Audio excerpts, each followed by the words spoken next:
আজকে বৃহস্পতিবার 21শে মে। কয়েকদিন পরে ঈদ, তাই না? কোরবানির ঈদ। সবাই নিজের পরিবার পরিজনের সাথে ঈদ করতে যাবে, আনন্দ হবে, সবাই একসাথে হবে। কিন্তু আমরা কতটুকু নিরাপদ? এই আনন্দ করতে আমরা কতটুকু নিরাপদ? এতদিন শুধু মহিলা মানুষকে নিয়ে টেনশন ছিল, বাচ্চাদের কথা কালে ভদ্রে শোনা যেত। এখন বাচ্চারাই নিউজ, অ্যাবিউজের জন্য বাচ্চারাই নিউজ। এই কোন যুগে বসবাস করছি আমরা? আমি একজন শিশু বিশেষজ্ঞ হিসেবে এত অসহায় ফিল করছি, যেটাতে আসলে আপনাদের বলে বোঝানোর কোনো উপায় নেই। এত কিছু ঘটে যাচ্ছে বাচ্চাদের নিয়ে। আমরা কি করছি?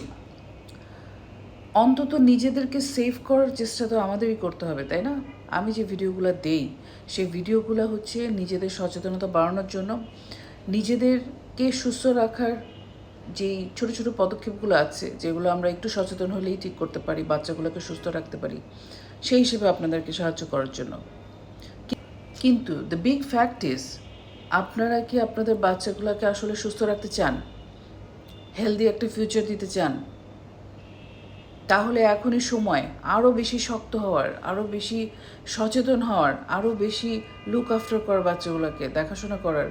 ওদের প্রত্যেকটা পদক্ষেপ আপনাদেরকে খেয়াল রাখতে হবে। ওরা কোথায় যাচ্ছে, কি করছে। যখন ওরা অসহায়, যখন ওরা 18+ হয়ে যাবে, তখন কিন্তু আপনারা ওদের জন্য খুব বেশি গুরুত্বপূর্ণ হবেন না। এখন যে সময়টা ওরা পাস করছে, স্পেশালি 12 বছরের নিচের বাচ্চাগুলা, সেই বাচ্চাগুলোকে প্রত্যেকটা পদক্ষেপে আপনাদের যেমন সাপোর্ট দিতে হবে, 1, 2 হচ্ছে ওরা কি পদক্ষেপে চলছে সেটা আপনাদের মনিটর করতে হবে। অভিভাবক হিসেবে আপনাদের প্রত্যেকটা ফ্যামিলি মেম্বারের ইকুয়াল রেসপন্সিবিলিটি নিতে হবে।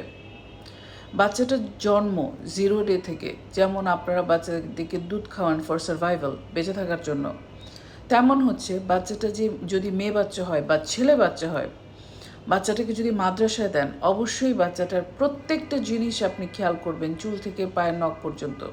হোয়াট ইজ গোয়িং অন, তার সাথে কি হচ্ছে, psychological torture, mental torture, physical torture, assault, abuse, এই সবগুলো ওয়ার্ড আপনাদের খুব ভালো নখদর্পণে থাকার দরকার। এই সবগুলো ওয়ার্ড আপনাদের খুব ভালো করে বোঝার দরকার। আপনারা ভুলে গেলে হবে না, বাচ্চাগুলো আপনাদের দায়িত্ব। বাচ্চারা এখন ছোট আছে, কাল বড় হয়ে যাবে, নিজেদের দায়িত্ব নিতে পারবে, তখন আপনাদের দরকার নাই। কিন্তু এখন আপনাদের দরকার। বাচ্চারা খায় না বলে খালি নিজেদেরকে অশান্তি, ঘরে অশান্তি, বাচ্চাকে অশান্তি দিয়ে